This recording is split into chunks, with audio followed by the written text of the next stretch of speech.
Ini bukan hanya itu yang disampaikan, jadi kita simpan dulu jawabannya. Yang B, penggunaan biodiesel guna mengurangi impor migas. Biodiesel ini termasuk bahan bakar nabati ya, termasuk sawit di dalamnya. Kemudian program pengembangan industri berbahan bakar nabati. Kemudian upaya meredam impor migas dan pengolahan energi. Kemudian yang E, penerima kebijakan pemerintah oleh industri otomotif. Kalau yang C, program pengembangan industri berbahan bakar nabati itu ada di teks tapi tidak keseluruhan menampung itu. Yang D, upaya meredam impor migas dan pengalihan energi juga betul, tetapi tidak disebutkan bahan bakarnya gitu. Sedangkan yang nomor 1 tadi kan penggunaan bahan bakar nabati itu kata kuncinya kan, bahan bakar nabati berbasis sawit, kemudian dapat menghemat devisa impor bahan bakar minyak. Jadi yang paling tepat adalah B, penggunaan biodiesel atau kata lain dari bahan bakar berbasis sawit guna mengurangi impor migas. Jadi masalah utama itu yang kita ambil keseluruhan yang ada di dalam teks. Kemudian yang kedua, kata permintaan.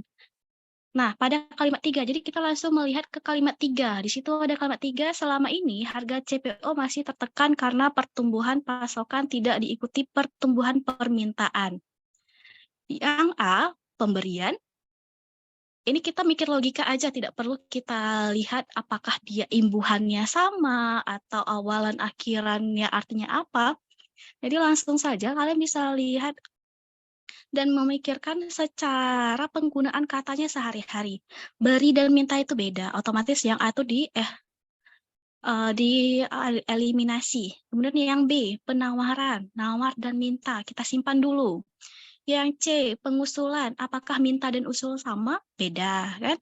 Yang D, pengembalian, ini tentu beda kan, mengembalikan dengan meminta itu beda. Kemudian yang E, pembelian. Nah, ini kita udah ragu nih misalnya antara penawaran dan pembelian. Kita lihat lagi ke kalimatnya. Coba kalau misalkan kita ganti apa namanya? Ini penawaran. Ini antonimnya apa? Misalnya permintaan, minta dengan nah ini salah nih. Harusnya kalau misalkan antonim berarti permintaan dengan memberi gitu kan. Tapi di sini sinonim harusnya yaitu penawar. Ini harusnya penawaran. Karena kok misalkan pembelian, seperti yang saya katakan tadi, pembelian ini tidak sesuai kalau kita lihat di kalimatnya, pertumbuhan permintaan, ini ada kata di sini ada pembelian juga. Jadi kalau misalkan kita ganti di permintaan itu menjadi pembelian, otomatis ada dua pembelian-pembelian gitu kan. Jadi tidak sesuai, harusnya penawaran gitu. Kemudian kalau antonim itu lawan kata ya, kalau sinonim persamaan kata, jadi harusnya di sini sinonim, penawaran, bukan permintaan. Nah, kemudian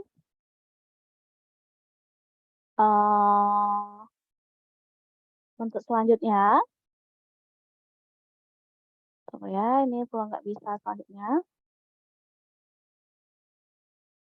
Untuk selanjutnya itu nomor 2, nih coba kita, oke.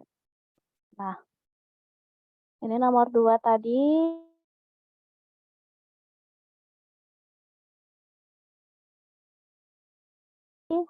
Ini dia, nomor 3, pernyataan dengan teks tersebut. Jadi sama seperti hal tadi, kalau misalkan malas baca paragraf, cari tentang ide pokoknya dulu. Ini ada penggunaan dana bos bantuan yang tidak diiringi dengan pengawasan yang kuat dinilai rawan bancakan. Kemudian kita lihat kalimat terakhirnya, staf ahli Mendikbud dan Daya Saing Ananto Kusuma menyadari bahwa paradigma pengelolaan dana bos sudah saatnya berubah seperti melibatkan partisipasi aktif masyarakat. Kita lihat yang paragraf kedua, satu di antara cara untuk memastikan penggunaan dana bos tersalur dengan tepat. Jadi kita udah menemukan dua ide pokok. Mengapa lihat di ide pokok? Walaupun pertanyaannya bukan ide pokok, karena ide pokok itu meliputi semua isi yang ada di dalam satu paragraf, gitu. Jadi kita lihat jawabannya. A, membuat penyaluran yang transparan merupakan satu cara menyalurkan dana BOS. Benar. Ini karena ditanyanya tidak berhubungan ya. Kemudian yang B, sebuah penelitian menemukan ada berbagai celah yang potensial terjadinya penyelewengan dana BOS. Benar, karena ada di ide pokok. Kemudian yang C, diperlukan adanya paradigma dan akuntabilitas pengelolaan dana BOS agar tersalur tepat sasaran. Benar, karena masih berhubungan dengan ide pokok tadi, penyaluran. Yang D, hukuman yang tegas telah disiapkan oleh Mendikbud bagi siapapun yang menyelewengkan dana BOS. Nah, ini yang tidak berhubungan. Mengapa? Karena di ide pokoknya itu tidak disebutkan tentang hukuman yang tegas untuk penyelewengan dana BOS, tapi lebih ke penyaluran dana BOS secara benar sehingga tidak terjadinya penyelewengan. Jadi, D itu bertentangan dengan ide pokok kedua dalam kedua paragraf tadi. Kemudian yang E, komite. Nah, tadi, kemudian yang E, komite sekolah harus dimaksimalkan perannya sebagai komite independen dalam pengawasan dana BOS. Benar, karena dia berisi tentang dana BOS ini agar tidak terjadinya penyelewengan gitu. Salah satu caranya dengan adanya pengawasan tadi. Jadi masih berhubungan ya. Nah, ini memastikan penggunaan dana BOS tersalur dengan tepat. Di kalimat nomor 6, jadi masih berhubungan. Jadi jawabannya adalah D. Jadi kalian itu tidak perlu membaca paragraf semua karena menghabiskan banyak waktu. Kemudian yang 4, makna kata paradigma pada teks tersebut adalah, nah kita lihat paradigma itu di kalimat 4. Perombakan mendasar dalam hal paradigma dibutuhkan untuk mengubah kondisi tersebut. Jadi, apakah cara terbaik dalam berbuat? Kalian sesuaikan aja. Dalam hal, kalau kalian bingung nih misalnya, kan ini berhubungan dengan makna gitu kan. Kalian tidak hafal apa-apa saja makna sesuai dengan Kamus Besar Bahasa Indonesia. Tinggal kalian ganti kata tersebut. Misal A, kalian ganti aja ke dalam kalimat. Kita perombakan mendasar dalam hal cara terbaik dalam berbuat. Tidak sesuai, berarti bukan jawabannya. Yang B, jumlah penerbitan. Kita sesuaikan lagi, perombakan mendasar dalam hal jumlah penerbitan. Tidak sesuai, karena tidak berbahas tentang penerbitan. Kemudian yang C, kerangka berpikir.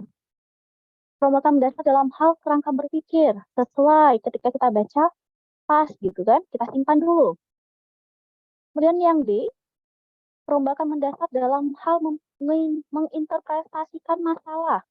Tidak sesuai. Kenapa? Karena sebelumnya tidak menyebutkan tentang masalah.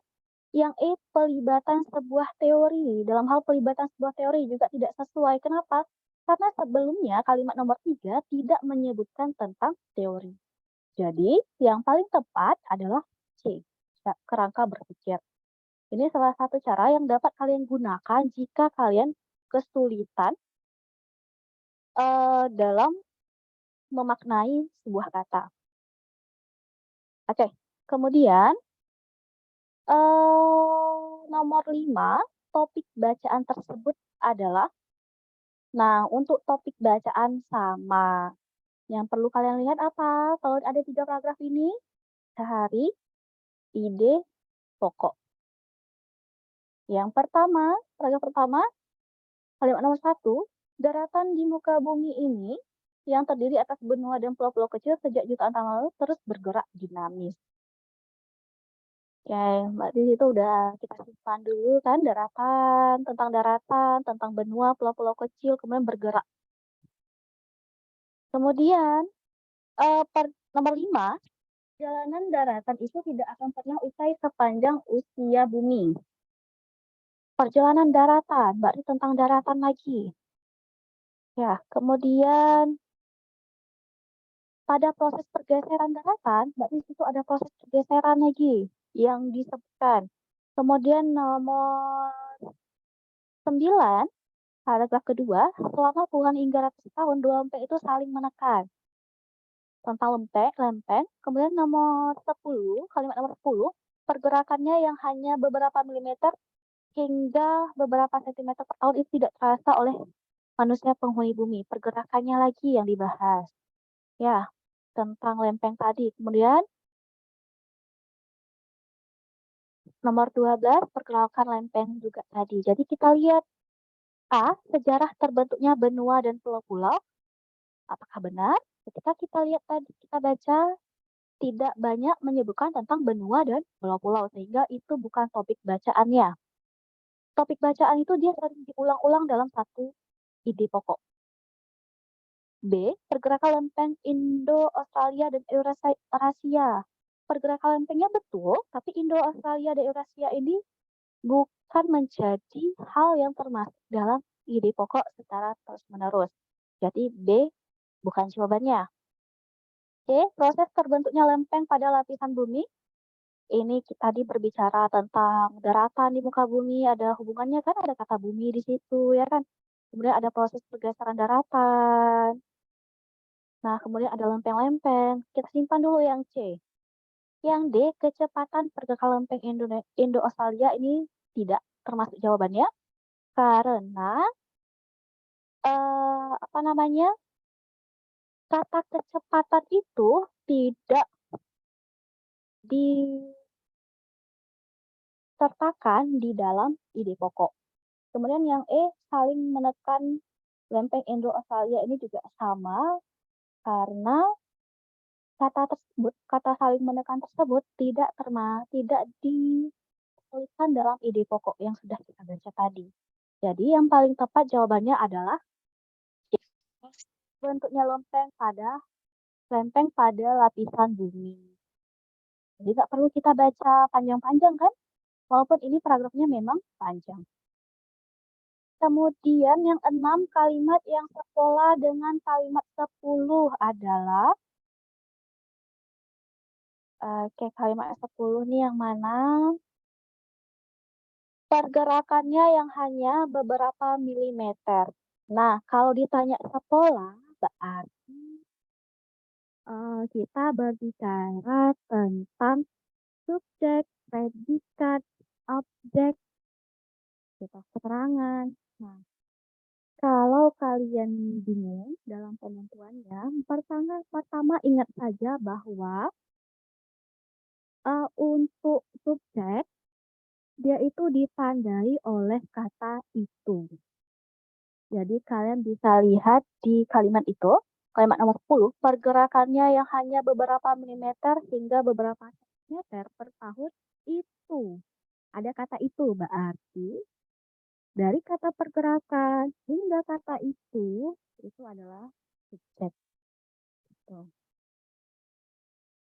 Kemudian tidak terasa oleh manusia penghuni bumi. Nah, tidak terasa ini predikat. Oke, karena ada sebagai imbuhan penanda kata kerja. Kemudian oleh manusia penghuni bumi. Karena ada kata oleh berarti dia sebagai keterangan. Berarti yang nomor 10 itu polanya adalah STK. Oke, sekarang kita lihat yang nomor A. Suhu menyengat dirasakan.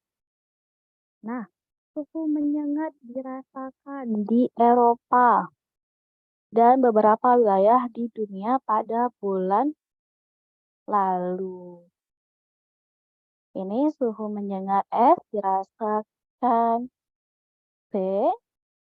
Kemudian di Eropa keterangan tempat.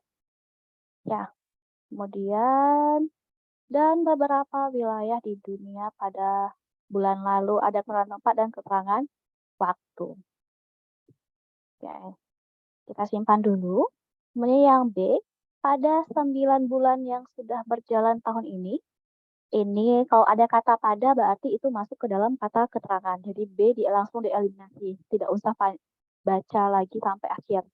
Kemudian yang C, suhu panasnya hampir dirasakan di seluruh dunia. Suhu panasnya itu subjek, hampir dirasakan itu predikat di seluruh dunia sekarang. Oke, kita simpan dulu berarti antara A dan C tadi ya. Yang D, Eropa mengalami panas menyengat sepanjang bulan September. Nah, kalau Eropa mengalami panas menyengat ini udah lebih ya. Eropa subjek mengalami predikat panas menyengat itu sudah objek. Cara menentukan predikat seperti apa? Itu ada tanda tadi, seperti ter, imbuhannya ya, setelah subjek ada ter, setelah subjek ada me gitu. Itu tanda-tanda predikat. Kemudian yang E, Timur Tengah juga merasakan hal sama dengan rekor temperatur. Nah, ini juga udah lebih ya.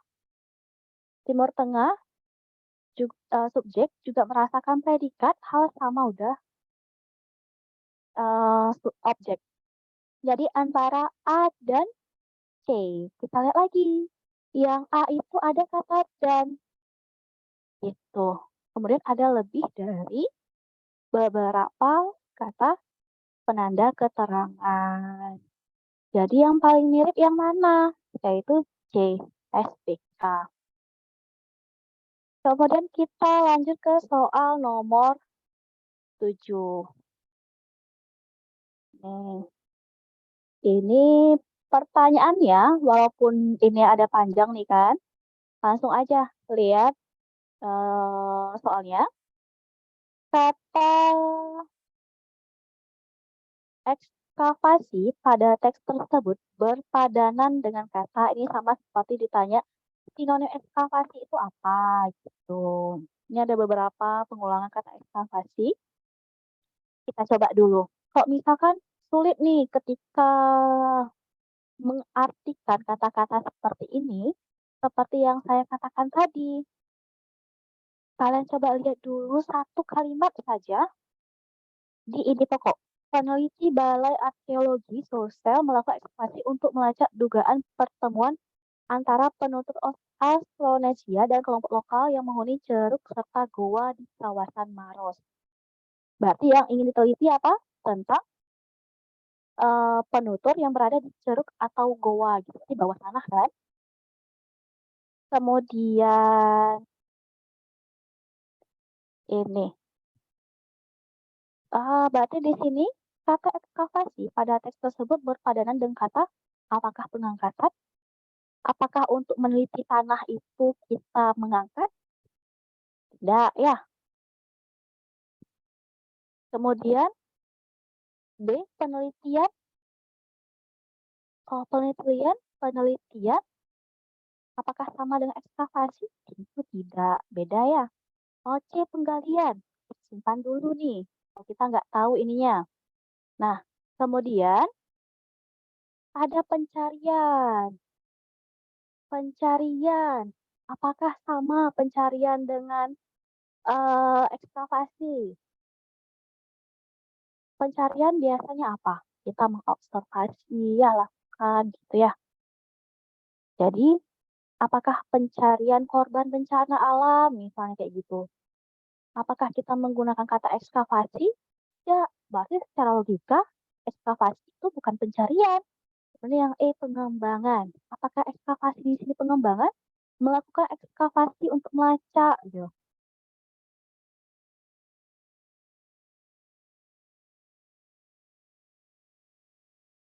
Tidak ya, karena untuk melacak ceruk dan goa, kita nggak dengan apa? Melakukan penggalian. Sehingga yang C itu jawabannya penggalian. Nah, kemudian untuk nomor 8, kelompok kata alkulturasi budaya pada teks tersebut bermakna apa? Akulturasi dibangun dengan akulturasi budaya. Ini kalian bisa lihat di nomor 5, kalimat nomor 5. Akulturasi budaya dan keberagaman. Di situ ada kata bantu apa? Keberagaman. Berarti kok beragam artinya apa? Ada perpaduan, ya kan? Pencampuran. Nah, berarti jawaban A, B, C, D, E yang ada kata perpaduan, percampuran, atau hal-hal yang mengatakan bahwa lebih dari satu, itu hanya A. Kan? Kalau A pencampuran perpaduan, kalau B penolakan, C penghimpunan, D kewajiban merawat, E pengambil alihan. Jadi jawabannya A. Selesai. Kita tidak perlu membaca lebih lanjut lagi. Gitu. Karena sudah ada kata kuncinya di sini pembantu. Akulturasi budaya dan keberagaman. Di yang nomor 5 ini. Ini kan ada kalian bisa lihat nomor 5. Nah, gitu. Ya, jadi selesai, tidak perlu lagi membaca lebih lanjut. Kemudian yang nomor ini, 9. Frasa yang sebentuk dengan adil bijaksana. Pada teks tersebut adalah, kata kuncinya adalah frasa. Kalian harus tahu dulu apa itu frasa. Dalam bahasa Indonesia itu ada namanya frasa, kata majemuk, dan idiom. Itu bentuknya sama. Artinya apa? Ada dua kata atau lebih yang menjadi satu kesatuan gitu. Nah, dalam bahasa Indonesia, frasa itu adalah dua kata yang maknanya itu masih sama dengan kata sebelumnya. Kemudian juga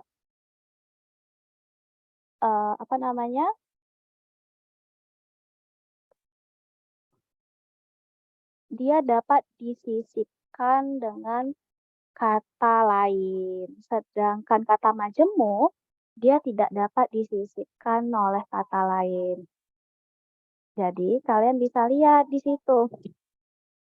Yang mana yang termasuk frasa. Kita coba aja sisipkan kata lain. Misalnya, angkat beban. Apakah kita bisa menyisipkan angkat yang beban, angkat dan beban? Kan tidak bisa, kan? Jadi, itu bukan jawabannya. Kemudian yang B, beragam penelitian. Kita bisa lihat di situ, apakah yang itu bisa kita masukkan kata lain atau tidak. Beragam yang penelitian, beragam dan penelitian tidak bisa. Berarti AB bukan jawabannya. Kemudian yang C, kesehatan jantung. Kesehatan yang jantung, kesehatan dan jantung. Berarti bukan jawabannya karena tidak bisa kita masukkan kata lain. Kemudian yang D, sehat bugar. Sehat yang bugar. Sehat dan bugar. Bisa rupanya. Sehat dan bugar. Kemudian yang E, kepadatan tulang. Kepadatan dan tulang, kepadatan yang tulang tidak bisa. Berarti yang termasuk frasa di situ apa? D, sehat bugar. Sedangkan yang lain apa? A, B, C, dan E itu disebut kata majemuk. Bukan frasa. Gitu. Jadi, asal kalian tahu apa itu frasa, maka tidak perlu melihat di paragraf atau mencari jawaban di kamus dan lainnya. Oke. Sekarang nomor 10. Makna dengan mekan pada kata memunculkan. Semakna dengan yang terdapat pada memunculkan. Memunculkan berarti hasilnya menjadi muncul. Kalau menjadi muncul berarti kita langsung lihat yang A-nya di nomor 5. Mana di nomor 5 ini menciptakan. Apakah sama dengan membuat menjadi cipta? Beda. Kemudian nomor 3, kalimat nomor 3 melakukan. Membuat jadi beda. Nah, melakukan dengan membuat jadi laku itu beda. Kemudian C, yang satu yaitu menjelaskan. Membuat menjadi jelas? Bisa. Kita simpan dulu. Yang D, 4. Mana 4 nih? Menunjukkan. Membuat jadi tunjuk? Beda ya. Membuat menjadi tunjuk itu berbeda dengan membuat menjadi muncul. Yang Yang nomor 2, memberikan. Membuat menjadi beri. Beda. Jadi yang sama maknanya apa? Menjelaskan. Membuat menjadi jelas. Jadi untuk hal seperti ini kita tinggal sandingkan aja. Misal memunculkan membuat menjadi. Muncul, berarti kata kuncinya membuat menjadi. Gitu. Kalau misalkan masuk akal ketika kalian baca, ketika kalian sesuaikan, maka itu jawabannya. Oke, kita lanjut. Nah, untuk soal bagian pemahaman tadi kita sudah bahas sampai 10. Rupanya tidak sulit yang kita bayangkan kan tentang bahasa Indonesia. Hanya memang kalimatnya saja yang panjang. Tapi untuk cara mencari jawabannya itu tidak lama sama sekali. Pokoknya kalian kalau menemukan soal bahasa Indonesia itu jangan baca paragrafnya dulu, tapi lihat soalnya. Oke. Nah, sekarang kita lanjut ke pembahasan tes potensi skolastik. Atau mungkin kalian ada yang ingin tanyakan tentang pemahaman. Ini suara dengar jelas atau tidak? Ini ada yang mengatakan suaranya kurang jelas. Kurang jelas ya? Oke, ini sudah jelas? Oke. Kalau sekarang gimana?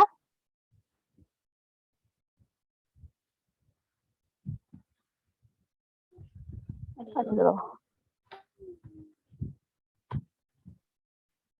Kalau sekarang gimana? Double nggak? Masih double ya? Tunggu. Gimana sekarang? Masih double? Udah nggak lagi kayaknya ya? Oke. Nanti kalau misalkan ada yang ingin kalian tanyakan, boleh tanyakan apa namanya? Ke ininya ya, ke chatnya.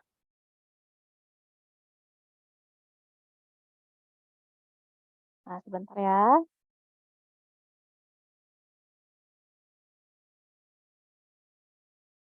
Oke. Kita masuk ke soal berikutnya itu tadi. Nah, tes potensi skolastik pemahaman membaca dan menulis. Seperti yang saya katakan di awal, sebenarnya mau tes potensi skolastik, pemahaman umum, ataupun pemahaman membaca dan menulis, atau tes literasi bahasa, itu konsepnya sama. Yang dianalisis adalah paragraf gitu. Namun jangan terpaku pada paragraf yang panjang.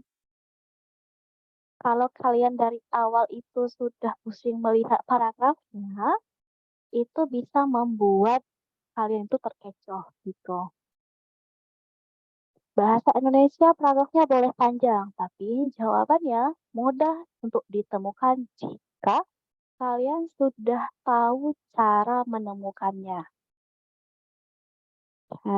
Karena apa? Karena jawabannya memang sudah ada di ide pokok biasanya ya. Oke, kita lanjut nih pemahaman membaca dan menulis.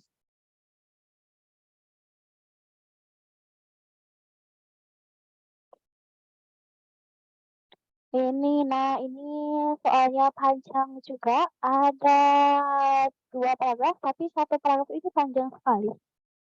Ya, jadi jangan terkecoh dengan yang seperti ini. Lihat dulu soalnya apa. Apa yang ditanyakan. Ini yang nomor 1. Apakah judul yang tepat untuk teks tersebut? Apapun itu yang ditanyakan tentang isi teks, lihat, apa namanya, lihat dulu ide pokoknya apa. Karena ide pokok itu juga menggambarkan atau, menceritakan tentang judul, tuh. Ibarat kalian membuat makalah, makalahnya tentang pembentukan kata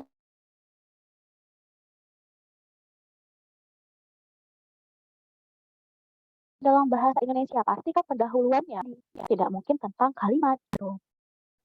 Nah, jadi ini ide pokoknya pertama kita lihat di kalimat 1. Mengapa saya selalu menyarankan kalian untuk melihat kalimat 1 seperti tadi, pada umumnya paragraf atau ide pokok yang dimasukkan dalam soal-soal seperti ini, itu terdapat di kalimat 1 atau di kalimat terakhir. Jadi kita lihat dulu kalimat 1. Kalimat 1, Presiden terpilih Joko Widodo menyampaikan visi Indonesia 2019-2004, yaitunya tidak usah dibaca lagi. Kata kuncinya apa? Presiden menyampaikan visi. Itu yang pertama. Kedua, nomor 10.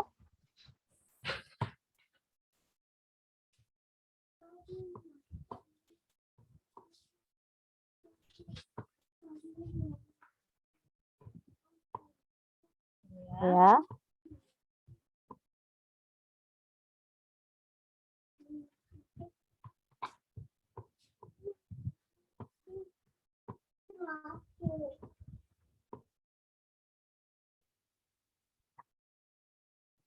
Nomor nomor 10 tadi, perombakan itu seyogyanya direncanakan secara saksama dan bila perlu menggunakan pendekatan proyek panduan sebelum dilaksanakan. Jadi kata kuncinya perombakan, ya kan? Kemudian berarti kita lihat di jawabannya apa? A, menjadikan Indonesia berdaya saing tinggi. Ini bukan jawabannya. Mengapa? Karena ide pokoknya berhubungan dengan ide pokok. Nah, iya.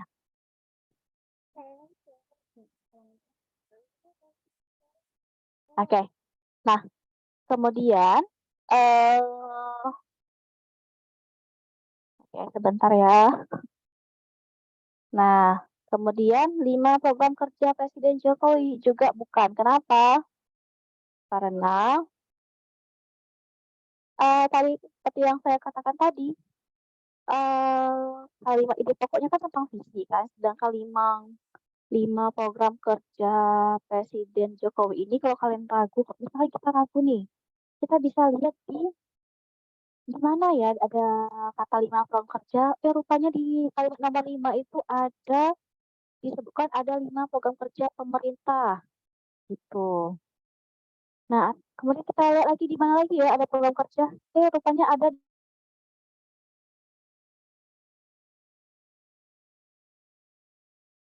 di nomor 3. Visi dan strategi tersebut runtuh menjadi kebijakan dan akhirnya dijadikan sebagai program kerja. Berarti program kerja itu di bawah visi. Sehingga nomor B, opsi jawaban B itu dieliminasi. Jadi C kita simpan dulu. Yang D, perubahan pola dan cara kerja birokrat, tidak ada kata visi. E, peningkatan kualitas manusia Indonesia, tidak ada kata visi. Berarti yang ada kata visi tadi itu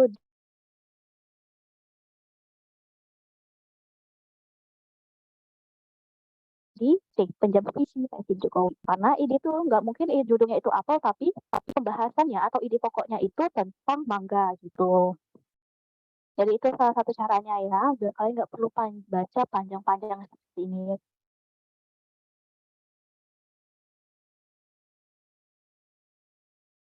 Oke, masukkan. Kedua, pertama teks paragraf. Kalimat yang tepat mengawali sel kedua adalah, nah ini seperti yang saya katakan tadi. Nomor 1, kalimat nomor 1 sampai kalimat nomor 9. Nah, kalau kalian merasa panjang baca ini, kalian harus ingat Yang pertama, sebuah paragraf dikatakan ideal apabila dia terdiri dari 1 hingga 5 paragraf.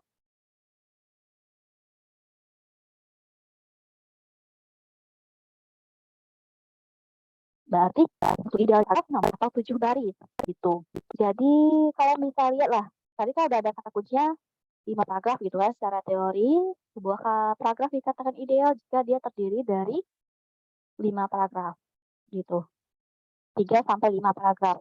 Berarti ada kata kuncinya di nomor 3 dan nomor 5. Nomor 3, visi dan strategi tersebut perlu dijabarkan lebih terinci. Ini karena pakai kata tersebut berarti masih menjelaskan yang sebelumnya. Karena kalau untuk paragraf kan harus ide pokoknya harus tidak menjelaskan yang di ide pokok yang lain kan? Karena kalau misalnya menjelaskan ide pokok yang lain,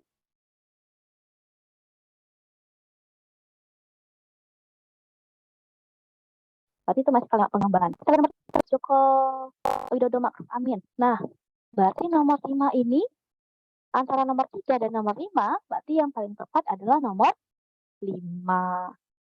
Tuh, karena kenapa? Ide pokoknya udah baru lagi membahas tentang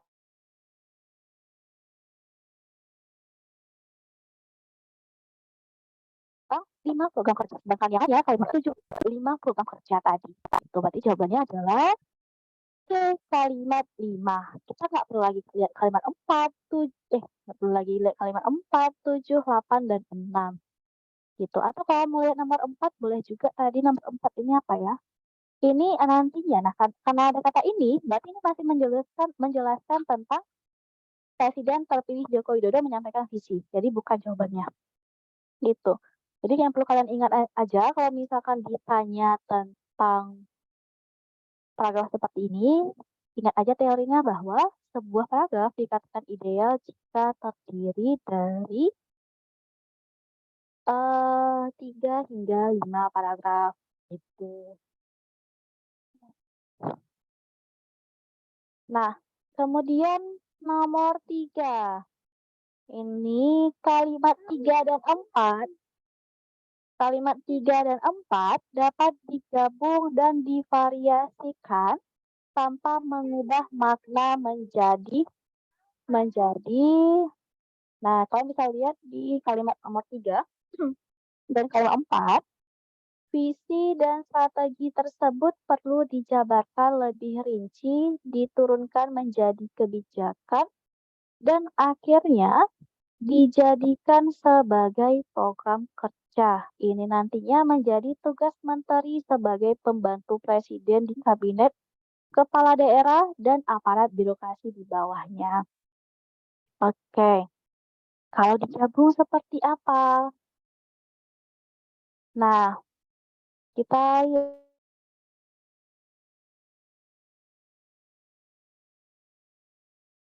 ya, ini ketika dan tibalah saatnya ini hanya tugas para menteri dan para kepala daerah di setiap provinsi dan kabupaten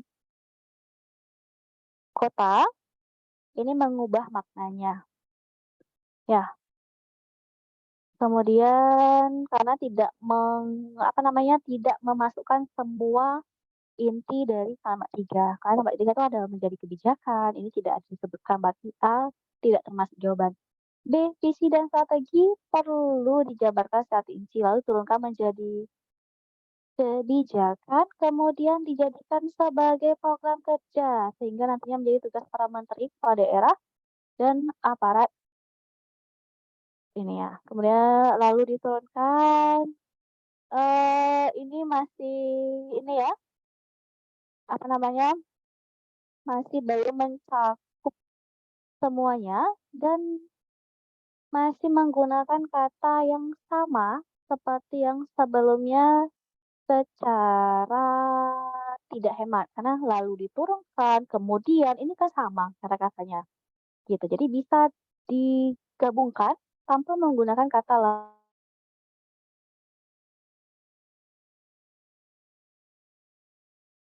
lalu dan kemudian. Karena seperti apa? Bisa menggunakan koma gitu. Awal aja kan tidak ada lalu dan kemudian gitu kan. Oke, visi tersebut jabang lebih rinci diturunkan di pijakan dan akhirnya dijadikan sebagai formula intinya. Nah, yang sama. Nomor C kita simpan dulu. Yang D, sudah saatnya visi dan strategi itu dijabarkan lebih terinci sehingga nantinya bisa menjadi kebijakan dan program kerja yang ditegaskan.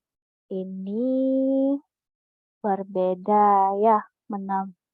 Kemudian yang E, penjabaran visi dan strategi yang telah dibuat itu penting. Karena ada kata penting berarti membuat kalimat itu tidak sama seperti yang dimaksud oleh kalimat nomor 3 dan nomor 4 gitu.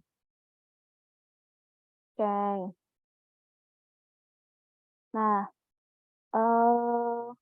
berikutnya penggunaan diksi yang tidak tepat pada teks tersebut adalah. Jadi langsung kita lihat misalnya ini tulisnya fleksibilitas kalimat 1. Kita lihat kalimat 1 tadinya kalimat 1.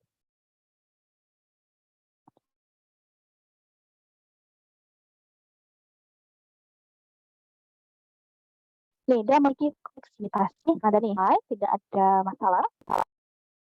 Kemudian fleksibilitasnya artinya fleksibel. Suatu saat kalau misalkan ada perombakan itu dapat diterima gitu. Nah, yang B dijabarkan kalimat 3. B dijabarkan kalimat 3. Mana ya? Oke. Perlu dijabarkan secara rinci betul ya. Karena kata dijabarkan itu seperti kita menerangkan gitu. Perlu diterangkan lebih rinci gitu, betul penempatannya. Kemudian, mana tadi?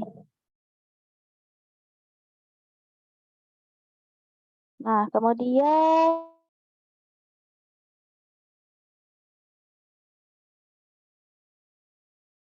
investor, tema inti sama investor. Nah, mengundang investor seluas-luasnya betul ya. Kemudian kalimat berapa tadi? 6. Semua itu ditunjang dan ditujukan untuk meningkatkan kualitas, kuantitas. Mana tadi kalimat 6 nih? Nih, kalimat 6. Semua itu ditunjukkan meningkatkan kuantitas sumber daya manusia.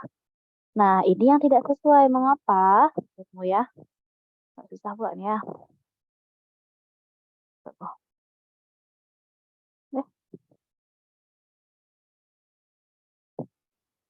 Tunggu sebentar ya, ini gimana nih? Aduh.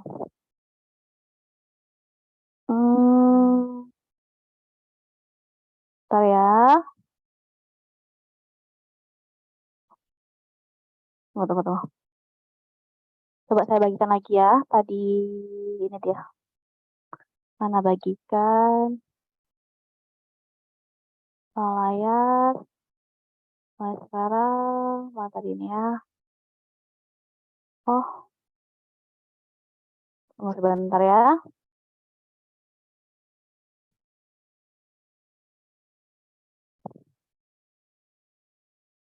Oke, saya mulai bagikan lagi.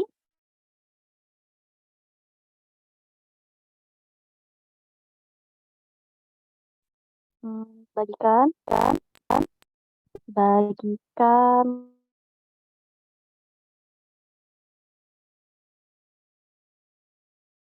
Lumayan. Ini karena laptop saya tadi ada ya. Tadi di soal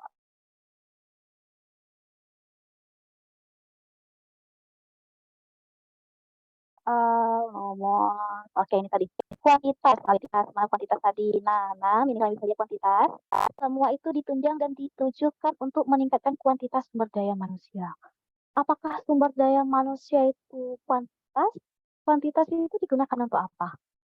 Untuk jumlah, gitu kan? Jadi itu nggak sesuai. Harusnya apa? Kualitas. Kualitas kan artinya mutu. Itu. Jadi ketika kita baca semua itu ditunjang dan ditujukan untuk meningkatkan kuantitas gitu. Meningkatkan jumlah sumber daya manusia. Sedangkan sumber daya manusia ini kan, apa, manusianya kan udah banyak, ini kan kita kan. Tapi yang perlu ditingkatkan apa? Kualitasnya, mutunya gitu, bukan kuantitas. Gitu kok secara logika ya, kita mikir kalau kita tidak lihat ke kamus. Jadi D, kita simpan dulu. Kok reformasi nomor 9. Reformasi nih yang kalimat di atas nomor 10 nih. Reformasi birokrasi, betul.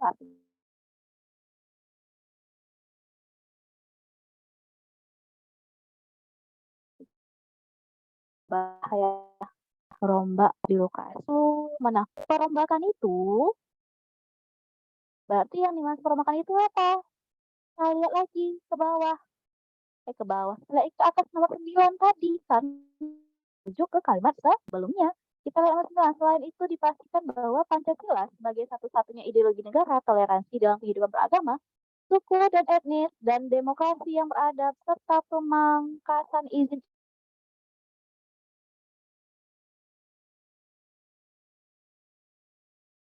investasi agar segera tercipta negara bermasalah dan perubahan pola pikir dan cara kerja birokrasi.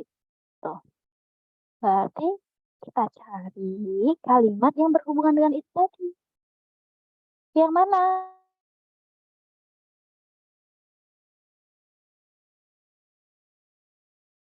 Pancasila menjadi salah satu birokratisasi kan kita tidak bahas tentang itu tadi. Kemudian C, pembubaran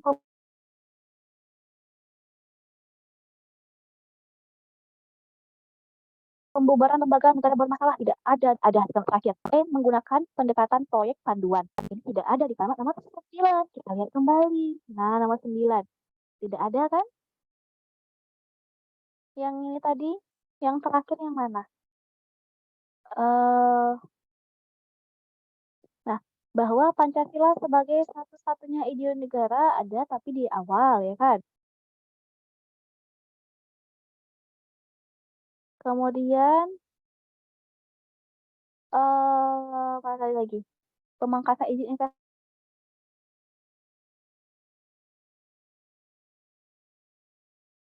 investasi di awal, ya kan? Yang paling terakhir yang kita lihat apa masalah pikir dan cara kerja birokrat itu. Mengapa itu yang termasuk? Karena nomor 10 itunya perombakan itu direncanakan secara sama, kemudian dilanjutkan dengan nomor kalimat nomor 11 karena mengubah pola pikir merupakan. Nah, jadi ada penegasnya. Berarti yang sedang dibahas itu pada kata perombakan adalah tentang pola pikir. Gitu. Kemudian nomor 6, kalimat yang tidak mendukung isi teks tersebut adalah.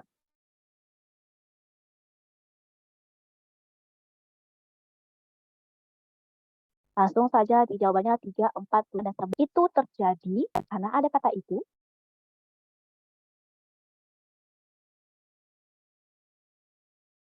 Berarti bukan jawabannya. Kayak tadi kan kalimat sebelumnya berarti.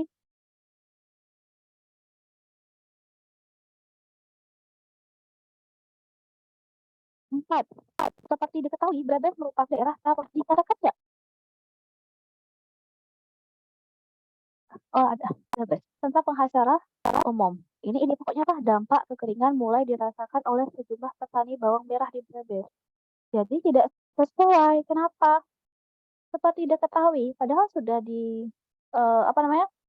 membahas tadi kan tentang kekeringan, ya kan? Bukan lagi tentang Brebes itu merupakan daerah sentra penghasil bawang merah gitu istilahnya. Bahkan di Pulau Jawa secara umum.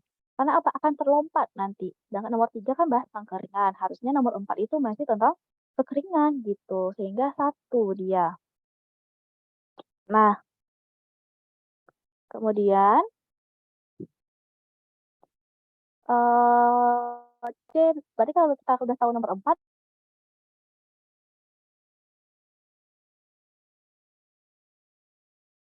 nggak usah lagi lihat nomor 7 kan. Kalau nomor mengatakan bahwa kualitas air ini sama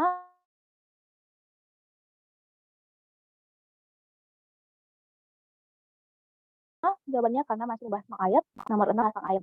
Ayat 9, biasanya saat kemarau, ini bahas tentang kemarau.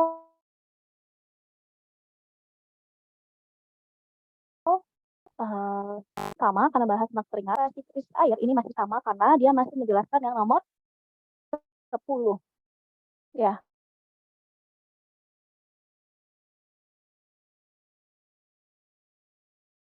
penanggulangan bencana, kekeringan, jadi ada hubungan gitu. Nah, kemudian bentukan kata yang tidak tepat dalam teks tersebut. Bentukan kata. Ini nggak perlu lihat paragraf. Kalian bisa langsung lihat katanya apa. Misalnya A, kekeringan.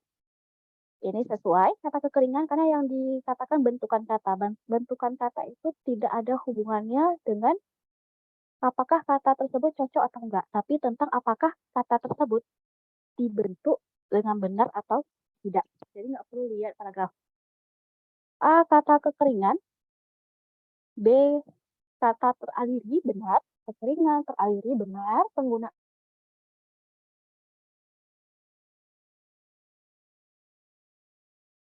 imbuhannya benar, bentukannya benar. Mensuplai. Mensuplai itu salah. Mengapa? Teori imbuhan adalah ketika huruf K, TSP atau KPTS, K, P, T, dan S bertemu dengan awalan, maka dia lebur. Maka dia menjadi disesuaikan gitu. Misalnya kalau S, dia lebur, maksudnya nggak muncul lagi huruf K, huruf P, huruf T, dan S itu nggak muncul lagi. Disebut dengan lebur. Kayak gitu. Mensuplai harusnya menyuplai. Jadi ada kata NY. Jadi S-nya nggak muncul lagi. Seperti kata suka. Kalau kita menambah imbuhan awalan berarti menjadi menyukai, bukan mensukai gitu. Jadi pembentukan kata yang salah apa? D tadi, mensuplai, harusnya menyuplai. Karena huruf KPTS dalam imbuhan itu lebur. E, mengoptimalkan betul. Jadi yang tadi, kalau ditanya bentukan kata, tidak perlu lihat paragraf. Kemudian nomor 8,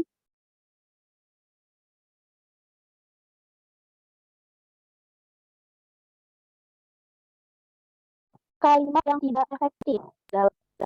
Untuk kalimat efektif ini teorinya adalah ini kalimat 1, 5, 6, 7, 9. Kalimat efektif itu ciri-cirinya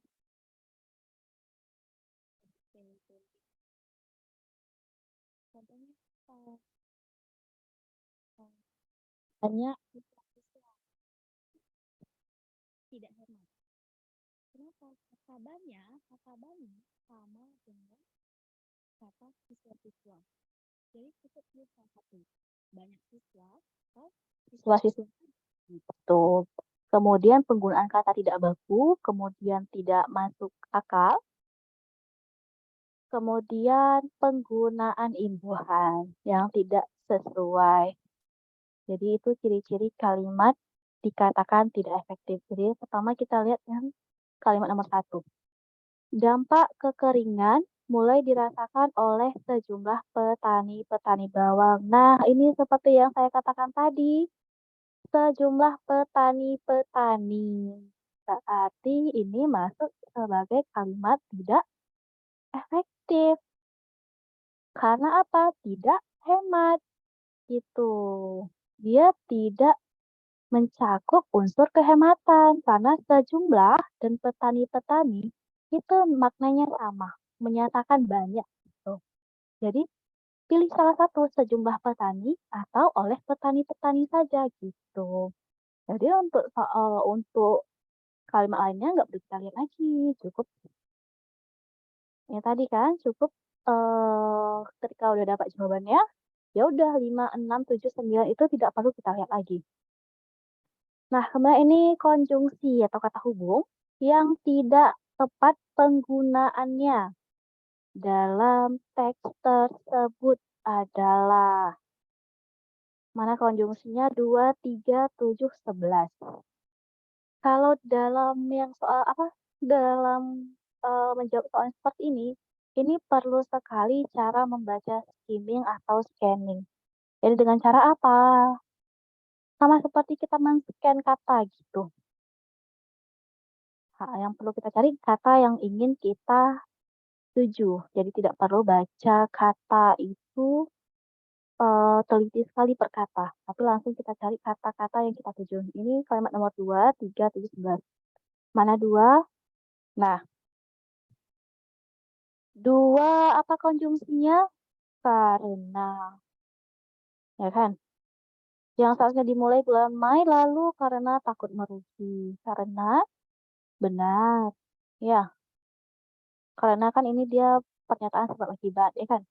Kemudian 3, itu terjadi ketika benar, ya. Menyatakan waktu dia ketika. Kemudian coba itu terjadi ketika sejumlah, oh salah. Itu terjadi ketika karena jawaban setelahnya itu bukan waktu. Itu terjadi ketika sejumlah lahan. Berarti yang 3 ini salah, seperti yang saya katakan tadi. Kalau ketika itu dia menyatakan waktu. Ketika pagi, ya. Atau dia menyatakan sebab akibat. Ketika dia datang, saya pergi. Saya pergi ketika dia datang. Berarti kan sebab akibat, ya kan? Sama seperti karena tadi. Karena ini berarti sebab, ya kan?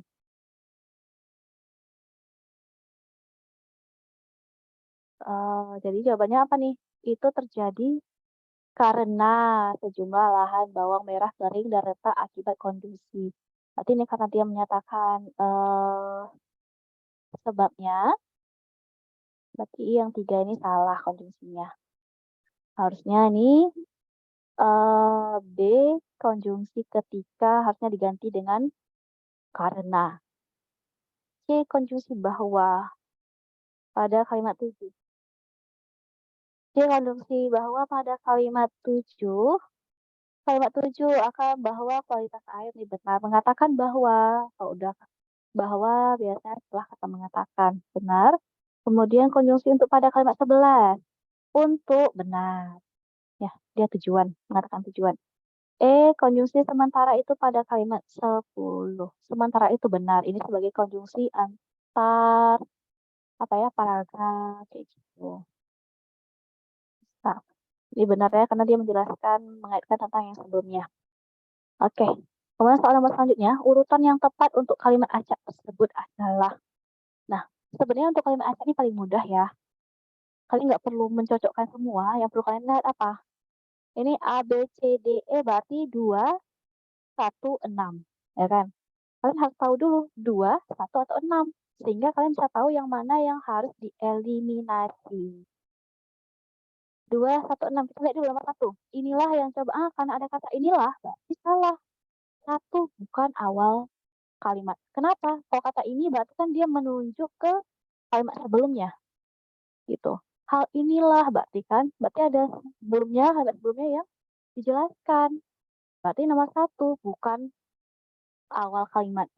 Jadi B tereliminasi. Tak perlu lagi lihat 5, 2, 4, 6, 3. B tereliminasi. Sekarang sisa 2 dan 6 dalam opsi jawabannya. Kita lihat 2. Saat musim dingin dimulai. Oke. Kemudian kita lihat awalnya aja. Karena awal itu penentu dia itu awal paragraf atau bukan. Awal paragraf contohnya apa? Dia menjelaskan hal secara umum gitu. Kemudian kita lihat nomor 6. Dengan metabolisme seperti itu. Nah, ini ada kata itu. Sama dengan kata ini tadi di kalimat nomor 1. Ini, itu. Berarti kan penunjuk atau rujukan dari kalimat sebelumnya. Merujuk pada kalimat sebelumnya. Gitu. Berarti nomor 6 bukan jawabannya. Kalimat nomor 6 berarti bukan di awal kalimat, berarti C dan D tereliminasi. Tinggal A dan E. Nah, A dan E berarti yang pembeda A dan E apa? 5 dan 1. Tadi 1 kita udah baca, sekarang coba kita baca 5. Saat hibernasi, apakah 2 itu dia membahas tentang hibernasi? Tidak, ya kan? Nomor 2 kan saat musim dingin dimulai, hewan-hewan seperti beruang dan tupai berhibernasi untuk bisa melewati cuaca ekstrim tersebut. Saat hibernasi dimulai, ini kan mengulang-ulang. Kan hewan tersebut akan tidur dalam waktu yang lama. Sedangkan untuk suatu kalimat itu kan harus runtut kalimat pengembangannya, ya kan? Jadi yang paling tepat adalah 2, 1. Inilah, berarti inilah merujuk ke kalimat kedua yang coba dipelajari ilmuwan untuk dapat diterapkan dalam misi perjalanan luar angkasa. Tuh, jadi ya jawabannya adalah E yang tepat. Gampang kan? Jadi untuk soal-soal yang urutan-urutan seperti ini, kalian jangan terfokus pada urutan-urutan per kalimatnya. Lihat dulu pembedanya apa. Pasti setiap soal yang seperti ini, kalimat awalnya itu kan beda-beda kan. Seperti ini A2, B1, C6 mulainya. D6, E2. Berarti 216. Tinggal kalian baca dulu 216 itu yang mana awalnya. Setelah itu eliminasi yang bukan jawaban. Kemudian tinggal lihat kalimat keduanya itu apa pembedanya. Seperti tadi antara A dan E. Berarti pembedanya 5 dan 1. Tinggal kalian cocokkan yang mana yang sesuai. Gitu. Ya, jadi selesai. Nggak perlu lagi dibaca yang berikut-berikutnya itu apa. Oke. Nah, ini waktu kita sebenarnya 4 menit lagi ya, agak sedikit ya. Jadi nanti kalau memang mau belajar lebih lanjut, kita belajar di pertemuan yang sebenarnya nanti. Ini kan hanya uji coba dulu ya kan. Oke, untuk yang terakhir nih, dalam 3 menit terakhir kita coba bahas tentang literasi bahasa Indonesia. Nah, ini ada beberapa contoh literasi bahasa Indonesia yang saya ambil. Saya ambil nih ada yang seperti ini bentukannya. Berdasarkan informasi pada teks, tentukanlah apakah pernyataan dalam tabel berikut termasuk ke dalam fakta atau opini. Dan tentukan pula apakah kalimat tersebut sesuai dengan informasi pada teks. Oke, opini, apa namanya? Ini kalian opini semua. Mengapa opini semua? Karena menggunakan kata harus di kalimat nomor satunya. Kemudian 2, seseorang bisa. Kemudian yang C, sangat digemari. Karena opini juga nih bisa menyebabkan opini dapat diboikot. Oke. Ini, nah untuk hal yang seperti ini, kalian lihat aja apakah kalimat-kalimat tadi itu ada di pokok atau tidak. Ini cancel culture dapat diartikan sebagai sebuah praktik boikot massal terhadap seseorang atau satu kelompok. Yang kedua, orang-orang atau kelompok yang mengalami cancel culture biasanya akan diboikot baik dalam pekerjaan hingga kehidupan sosialnya. Ketiga, jika ditelusuri lebih lanjut, cancel culture memiliki dampak positif dan negatif.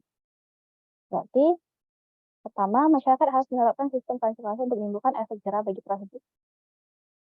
figur publik. Betul. Kemudian seseorang bisa dirundung secara online karena mengalami ini, betul. 3, gerakan cancel culture sangat digemari oleh anak muda yang idealis. Ini tidak ada disebutkan di sini ya, tidak sesuai ya. Karena tidak disebutkan menjadi kesukaan dari anak muda yang idealis. Ini kan praktik boikot massal kan. Ini tidak sesuai opininya. Fenomena cancel culture bisa menyebabkan kebukannya seseorang. Tidak. Ya kan? Karena ini di pokok paragraf kedua kalian bisa lihat orang-orang atau kelompok yang mengalami cancel culture biasanya akan diboikot. Gitu kan? Berarti tidak membuat pemikiran seseorang itu terbuka gitu karena bisa depresi. Kemudian atau kalian bisa lihat di pokok di kalimat terakhir ini, jika terjadi pada figur publik, cancel culture ini tentunya berpotensi besar merusak kehidupan mereka sebagai figur publik. Jadi jawabannya ini opininya sesuai, tidak sesuai, dan opini sesuai. 2, kita bahas satu lagi ya. Ini udah habis waktunya 9. Kita bahas satu lagi. Tanggapan berupa opini yang sesuai dengan teks tersebut adalah, ini lihat aja ke opini. Kalau ditanya tanggapan berupa opini, berarti ketika kita baca sesuatu itu tanggapan seperti apa. Kan tanggapannya ide pokok dulu tetap. Ide bisnis dengan modal kecil bisa dimulai dari rumah, terutama bagi para pecinta kucing. Kita lihat awal kalimat nomor 1, kemudian lihat nomor 11. Dengan melakukan hal tersebut, pecinta kucing dapat mendapatkan cuan sambil menjalani hal yang disenangi. Oke, sekarang kita lihat yang mana yang opini. Di antara A, B, C, D, dan E, yang opini yang mana? Sebaiknya. Kata sebaiknya itu opini. Gitu. Jadi jawabannya adalah C. Sebaiknya pecinta kucing memulai bisnis yang berkaitan dengan kucing sesuai dengan kemampuan dan modal yang dimiliki. Karena yang A tidak ada kalimat opini, B tidak ada. Ini yang paling murah kalimat opininya, tapi tidak mencakup ide pokok semua.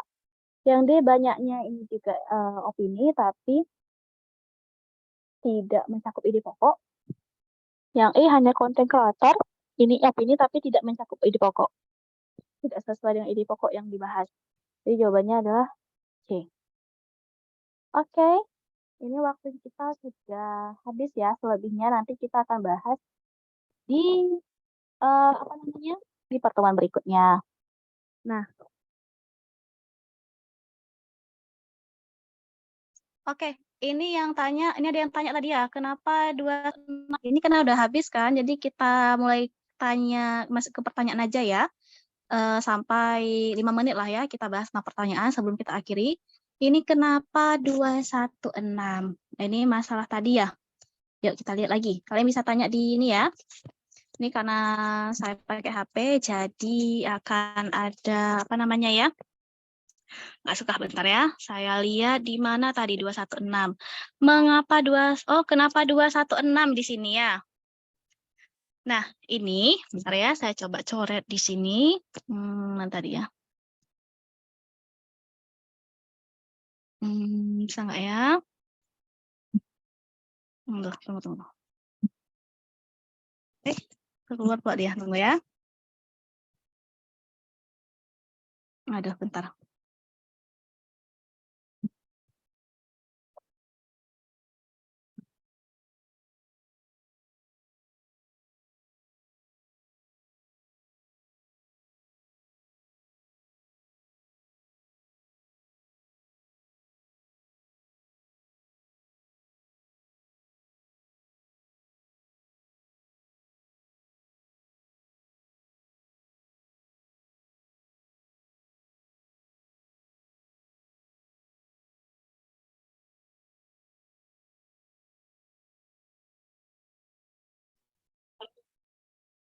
Tadi yang bahas tentang 16.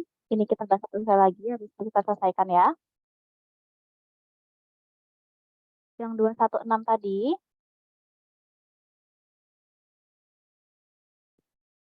ini gimana tadi ya? PowerPoint.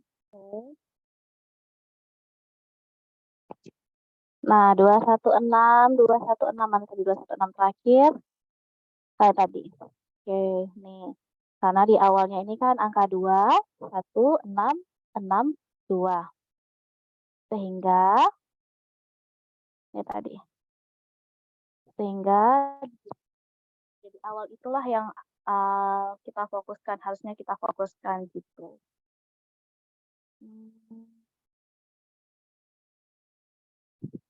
Nah, ini tadi. Karena ini kan 2, 1, 6, 6, 2. Sehingga yang perlu kita fokus adalah 2, 1, 6 gitu. Jadi nggak perlu fokus yang ke yang lain dulu. Oke, mungkin udah waktunya.